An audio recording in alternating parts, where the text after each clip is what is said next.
فأعوذ بالله من الشيطان الرجيم. بسم الله الرحمن الرحيم.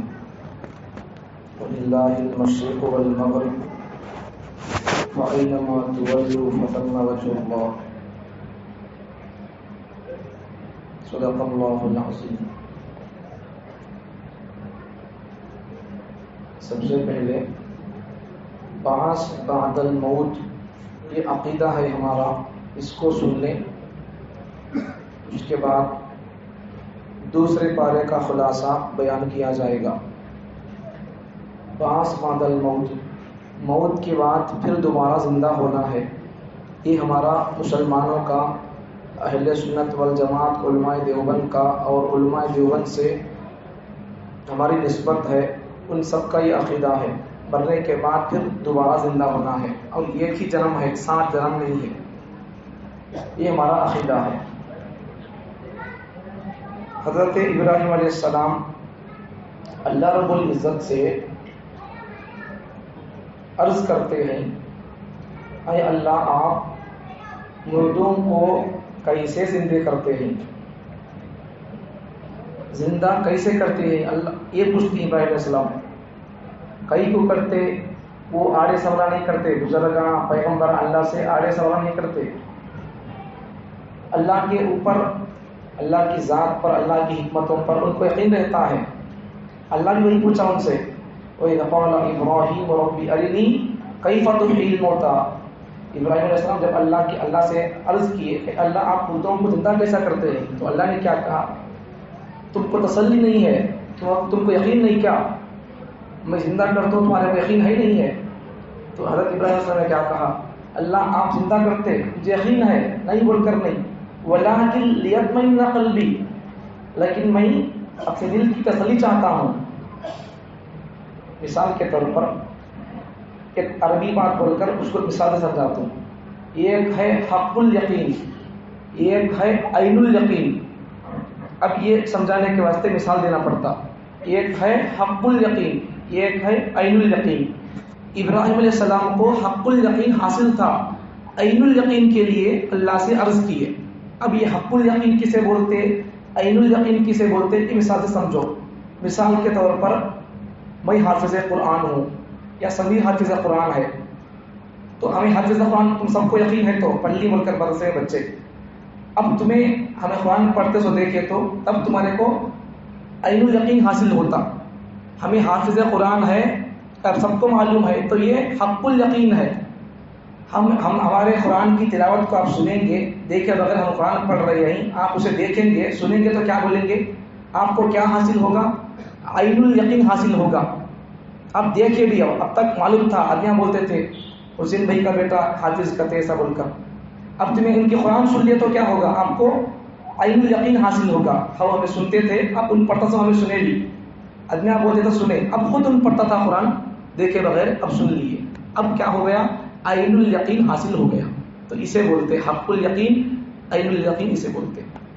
دیکھ کر بات سمجھ میں آنا، دیکھنے کے بعد تسلی ہو، مشاہدے سے بات تسلی سے سمجھ میں آ جائے. تو یہ ابراہیم علیہ السلام اللہ سے پوچھتے تھے، اے اللہ مجھے آپ زندہ کرتے یقین ہے مجھے، لیکن اس کی کیفیت کیسی ہوتی ہے، آپ زندہ کیسے کرتے ہیں؟ تو یہ ہمارا عقیدہ ہے. تو ابراہیم علیہ السلام اللہ سے پوچھے تو اللہ تبارک و تعالیٰ نے کیا کہا؟ آپ 4 پرندوں کو لے لو. کتابوں میں لکھا ہے کہ 4 پرندوں میں سے ایک پرندہ مور تھا، اور ایک پرندہ گدھ چیل تھی، اور ایک کوا تھا، اور ایک کبوتر تھا. کتابوں میں ایسا لکھا ہوا ہے. تفسیر کی کتاب جلالین کے اندر لکھا ہوا ہے حوالے سے. تو یہ ایک ہے، اس کا بھی جواب آتا بعد میں، یہ سنو پہلے. اور ایک روایت کے مطابق حضرت ابن عباس رضی اللہ عنہ کی روایت کے مطابق ابراہیم علیہ السلام کو ایک فرشتہ آ کر بولا، کیا بول کر سنایا؟ ابراہیم علیہ السلام، آپ کو اللہ کا دوست بنا لیا ہے، آپ کو اللہ خلیل بنا لیا ہے. اللہ آپ کی دعا کو قبول کرے گا، اور اللہ آپ اگر دعا کریں گے اللہ سے تو اللہ آپ کی دعا کی برکت سے مردوں کو اللہ زندہ کر دے گا. یہ آ کر فرشتہ سنایا، 3 باتیں سنایا. ایک بات کیا؟ اللہ اپنا خلیل آپ کو بنایا ہے. دوسری بات کیا؟ اللہ تعالیٰ تمہاری دعا کو قبول کرے گا. تیسری بات کیا؟ اگر آپ اللہ سے دعا کریں گے مردوں کو زندہ کرنے کے لیے تو اللہ آپ کی دعا کو قبول کر کے مردوں کو اللہ زندہ کرے گا. تو اس پر حضرت ابراہیم علیہ السلام کو شوق پیدا ہوا تو اللہ سے دعا کرے کہ اللہ آپ مردوں کو زندہ کیسا کرتے ہیں. تو اس کے تحت یہ بات واقعہ. تو اللہ سے سوال کیے تو اللہ نے کیا کہا کہ تم 4 پرندوں کو لے لو. 4 پرندوں کو لے لیے, ان کو کیا کرو اچھے طریقے سے ان کو, عام طور پر جیسا آدمی جانور پرندے کوئی چیز پالیا تو پالنے والے مالک کو پہچانتے جانور پرندے, اس کے بلانے پر اس کے سیٹی مارنے پر اسے مرغیاں کو کیسا بلاتے ہیں, وہ ان کے ایک آواز رہتی ہے, وہ آواز سے بلائے تو وہ بھاگ کو آتی. تو ان کے بھی کیا کرے اس کے پالے گلے بڑے کرے ان کو لیے. بعد میں کیا ہوا اللہ کے حکم سے ان کو ملا ڈالے, کاٹ کے ذبح کر کو ان کو یہ کر ڈالے, اور ان کی منڈیاں کیا کرے ان کے سر 4 پرندوں کے سر اپنے پاس رکھے, 4 پرندوں کے جسموں کو کاٹ کر ذبح کر کو ملا ڈالے, ملا کر کیا کرے چھوڑ دیے ان کے جسموں کو, چھڑ دیے کاٹیے. اب اللہ بولے کہ اب ابراہیم اب بلاؤ, جیسا ایک آدمی پرندوں کو کسی چیز کو جانور کو پال کر بلایا تو سیٹی مارتا کیسا آدمی اٹھ کو بھاگ کو آتے نہیں, تو ویسا تم بلاؤ. اب دیکھو کیا ہوتا ہے. تو حضرت ابراہیم علیہ السلام جب بلائے پرندوں کو تو پرندے دوڑ کر آنے لگے, چل کو نہیں دوڑ کر آنے لگے, اڑ کو بھی نہیں, ہوے میں اڑ کو نہیں.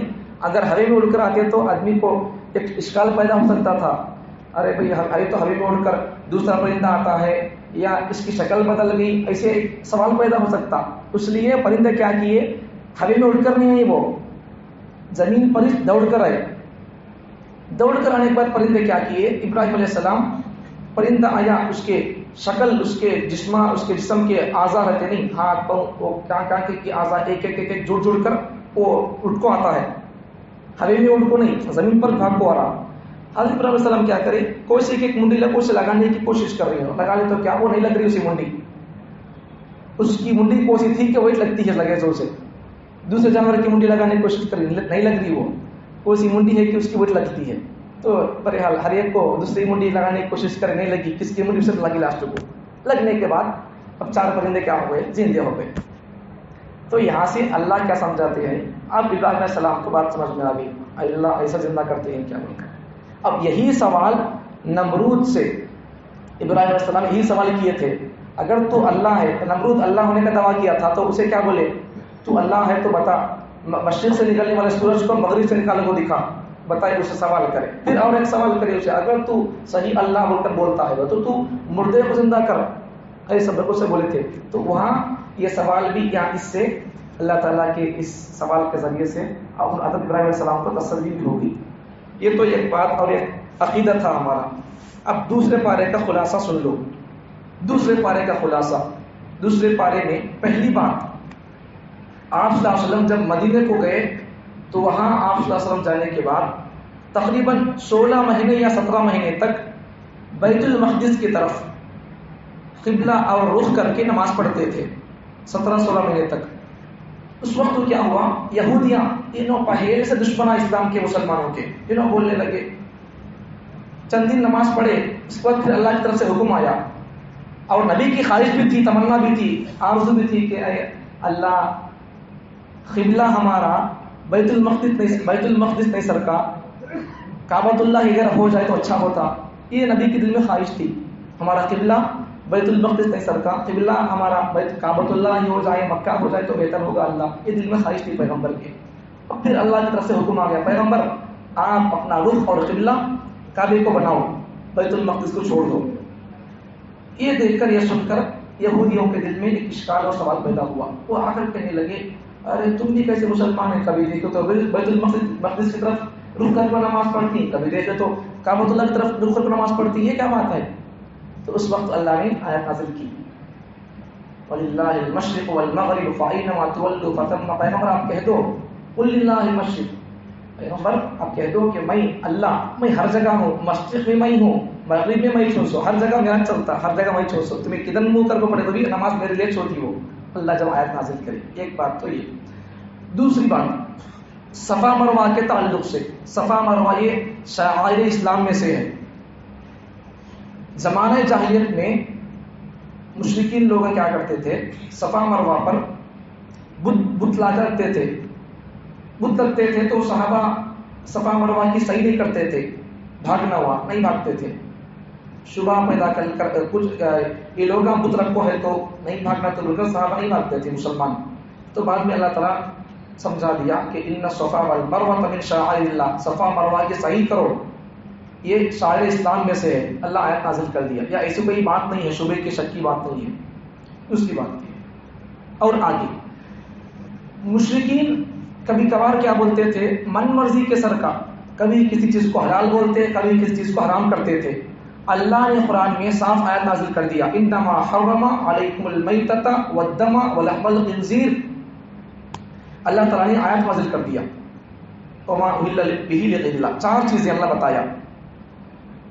کیا پہلی چیز؟ چار چیزیں اللہ حرام بتایا. پہلی چیز کون سی؟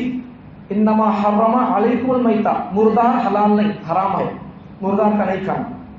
دوسری چیز والدم، خون نہیں کھانا، خون نہیں کھانا، نہیں پینا خون.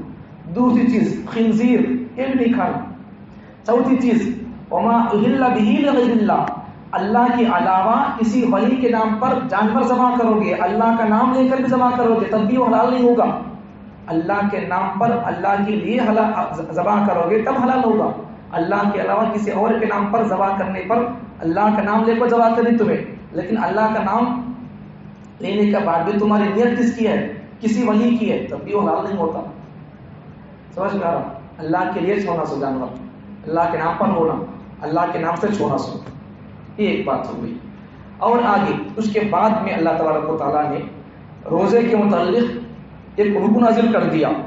روزہ فرض ہے اور روزہ تم پر صرف فرض نہیں ہے، ایسا اللہ ایک 1.5-2 صفحے کے اندر روزے کے بارے میں اللہ آیات نازل کر دیا. ایک رکوع بھی، احکامات، روزہ کس سے ٹوٹتا، روزہ کب چھوڑ سکتے، کیا عذر ہے تو روزہ چھوڑ سکتے، اس کے بارے میں اللہ تعالیٰ تفصیل سے ایک رکوع کے اندر اللہ بیان کر دیا.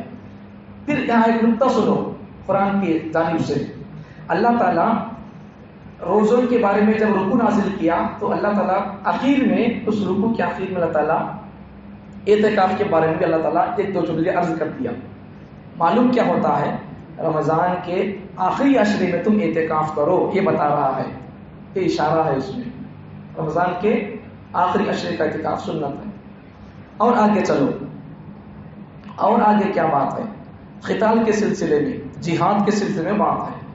جہاد یہ کسے بولتے؟ اللہ کے راستے میں، اللہ کے نام پر، اللہ کی محبت میں، اعلاء کلمت اللہ کے لیے، اللہ کے نام کو، اللہ کے دین کو، اسلام کو بلند کرنے کے لیے کفار سے لڑائی، جہاد، جنگ، تو وہ ہے.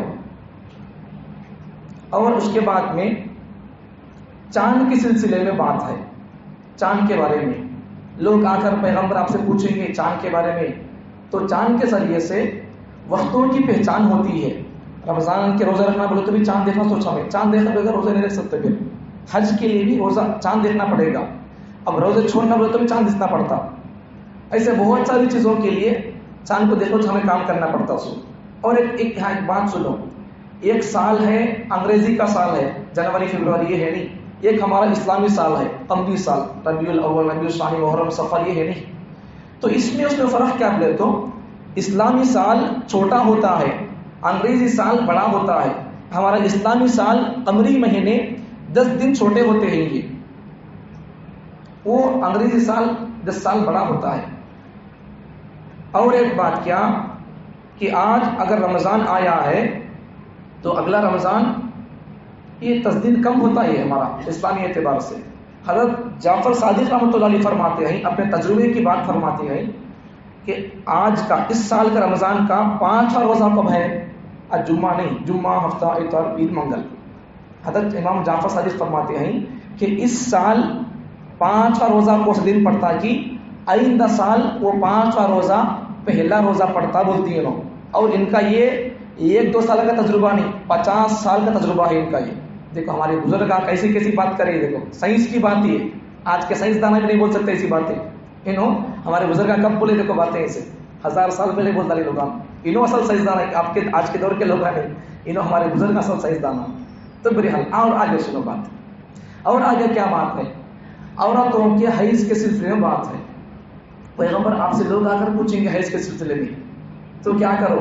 بتاؤ، وہ تکلیف کی چیز ہے. حیض کے بارے میں مسائل کیا؟ جب عورت کی ماہواری میں عورت کا خون نکلتا ہے تو اس وقت میں عورت سے میل ملاپ نہیں کر سکتے، جو حقیقی میل ملاپ ہے وہ نہیں کر سکتے، اس کے علاوہ دوسرا فائدہ اٹھانے کا اٹھا سکتے ہیں۔ اگر کوئی آدمی حیض کی حالت میں بیوی سے ملاقات کرتا ہے تو وہ ناجائز اور حرام ہوگا، پھر ناجائز اور حرام ہے۔ یہ بات تو حیض کی بات تو قرآن کے اندر موجود ہے۔ نفاس کی بات، نفاس کیسے بولتے؟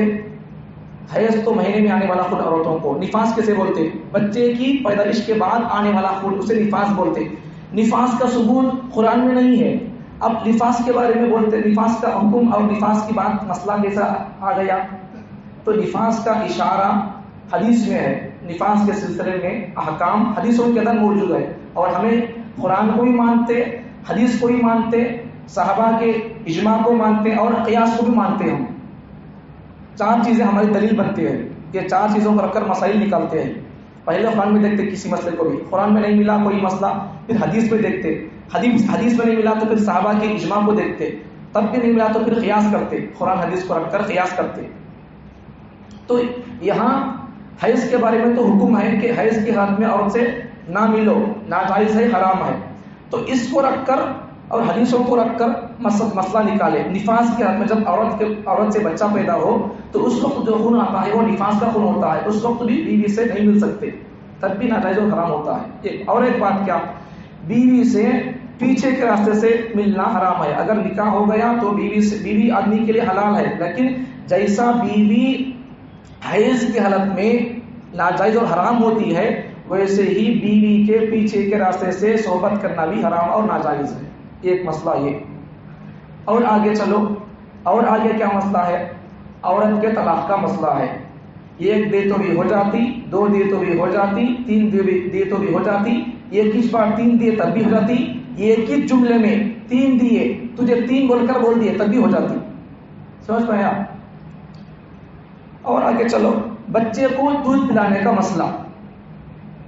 بچے کو دودھ کتنے میں ہے پلانا، کتنے سال پلانا؟ قرآن میں ہے 2 سال دودھ پلاؤ، حولینی کاملینی، مکمل 2 سال دودھ پلاؤ۔ اس کے بعد ایک مسئلہ سنو، بچے کو دودھ پلانے کے زمانے میں 1.5-2 سال کے زمانے میں، چھوٹی 1.5-2 سال دودھ پلانا ہے نہیں، تو اگر یہ چھوٹی 1.5-2 سال کی مدت میں بچہ اپنی ماں کے علاوہ کسی اور عورت کا دودھ پی لیا تو کیا کرنا، کیا مسئلہ ہوتا؟ تو وہی احکام، جیسا بچہ ماں کا دودھ پینے سے ماں حرام ہو جاتی ہے، جیسا دودھ پینے سے جو رشتے قائم ہوتے نہیں، ویسا یہ بچہ دودھ پینے کے زمانے میں 1.5-2 سال کی عمر میں اپنی ماں کے علاوہ کسی اور عورت کا دودھ پی لیا تو وہی مسائل اور وہی احکام نافذ ہوتے۔ یہ بچہ اپنی ماں کے علاوہ کسی اور سے اگر دودھ پیتا ہے تو وہ عورت بھی اس کے لیے رضاعی ماں بن جاتی ہے، اس کا شوہر اس کے لیے رضاعی باپ بن جاتا ہے، اس کا بیٹا اس کے لیے دودھ پینے والے بچے کے لیے رضاعی بھائی بن جاتا ہے، دودھ پلانے والی عورت کی بچی دودھ پینے والے بچے کے لیے رضاعی بہن بن جاتی ہے۔ اب یہاں مسئلہ کیا، یہ دودھ پیا سو بچہ، اگر ہمارا بچہ کسی عورت کا دودھ پیا ہے تو ہمیں اسے نوٹ کر لکھ لینا، بعد میں چل کر یہ بچہ ہمارا جس عورت سے دودھ پیا کی اس کی بچی سے ہمارے بچے کو ہم نکاح نہیں کر سکتے۔ کئی کو یہ بچہ اس کا دودھ پی لیا تو یہ اس کے بچے کی سرکا چل، اب اس کی بچی سے نکاح نہیں سکتا، بھان نہیں سرکا چلاؤ۔ جو رشتے دودھ سے قائم ہوتے، جو رشتے خون سے قائم ہوتے ہیں وہی رشتے دودھ سے قائم ہوتے ہیں۔ سمجھ میں آگی بات؟ جو رشتے دودھ پینے سے قائم ہوتے ہیں وہی رشتے خون سے، جو رشتے خون سے حرام ہوتے ہیں وہی رشتے خون سے بھی، دودھ سے بھی حرام ہوتے ہیں۔ اور آگے بات کیا ہے، ایک مسئلہ ہے عورتوں کی عدت کے سلسلے میں، 1-2 باتیں ہیں، یہ بات اس کے بعد اور ایک بات ہے، ہم کو پارے کا خلاصہ ہو جاتا۔ عورت کی عدت کیا، اگر کوئی عورت حمل سے ہے تو اس کی عدت کیا ہے، اگر کسی عورت کا شوہر مر گیا تو اس کی عدت کیا ہے، عورت کا شوہر مر گیا، عورت پیٹ سے تھی، حمل سے تھی، اس کی عدت کیا ہے، اگر کوئی مرد کسی عورت کو طلاق دے دیا تو اس کی عدت کیا ہے، یہ سب سنو مسائل ساتھ میں۔ اگر کسی عورت کا شوہر کسی کو طلاق دیا، اگر وہ عورت حمل سے نہیں ہے، طلاق دینے کے بعد اس کی عدت 3 حیض رہتی ہے، طلاق دیا تو 3 حیض رہتی ہے اور عدت اس کی، اچھا اگر کسی عورت کو حیض نہیں آتا ہے تو کیا کرنا؟ 3 مہینے تک انتظار کرنا. حیض نہیں آیا تو بھی 3 مہینے انتظار کرنا. ایک مسئلہ ہو گیا. طلاق دیے تو یہ مسئلہ 3 عدت 3 حیض کا. اچھا اگر کسی کا شوہر انتقال ہو گیا اب کیا کرنا؟ 2 مسئلے ہیں یہاں. ایک بات کیا، خالی شوہر مر گیا، عورت پیٹ سے نہیں ہے، حمل سے نہیں ہے، تو تب عدت عورت کی کتنی دن ہوتی ہے؟ عورت حمل سے نہیں ہے، پیٹ سے نہیں ہے، مرد مر گیا تو کیا کرنا؟ 4 مہینے 10 دن عدت کرنا عورت. اچھا مرد کا انتقال ہو گیا، عورت حمل سے تھی، اب اس کی عدت کیا؟ وضع حمل، بچہ جب پیدا ہوتا کی تب اس کی عدت پوری ہو گیا. سر کا سمجھ پائی مسئلے؟ اگر نہیں سمجھ تو پھر اگر کچھ بات نہیں آتی کوئی بات نہیں. سمجھ گیا کیا بھائی؟ اگر عورت حمل سے تھی، شوہر مر گیا، تو اس کی عدت کب تک ہے بولو؟ جب اس کے پیٹ سے بچہ پیدا ہوتا نہیں تب اس کی عدت مکمل ہو گئی. سر کا نہیں، عورت حمل سے نہیں تھی، شوہر مر گیا، تو تب کیا کرنا؟ 4 مہینے 10 دن عدت بیٹھنا پڑتا. سمجھ گیا؟ آخری مسئلہ، آخری بات کیا؟ طالوت اہل حق میں سے تھے. جالوت یہ کافروں کی طرف سے تھا. لڑائی جنگ جھگڑا اور اس وقت میں جنگ ہوئی، جہاد ہوا تو اہل حق کے نمائندے طالوت اور باطل کے نمائندے جالوت. حضرت طالوت ان کی فوج بھی کم، ان کے پاس ہتھیار وغیرہ بھی کم تھے. جالوت دشمن تھا، اس کے پاس فوج بھی بہت تھے، اس کے پاس ہتھیار بھی بہت تھے. لیکن آخر میں جنگ ہوئی تو حضرت طالوت کو کامیابی اور فتح ملی. وجہ کیا بنی؟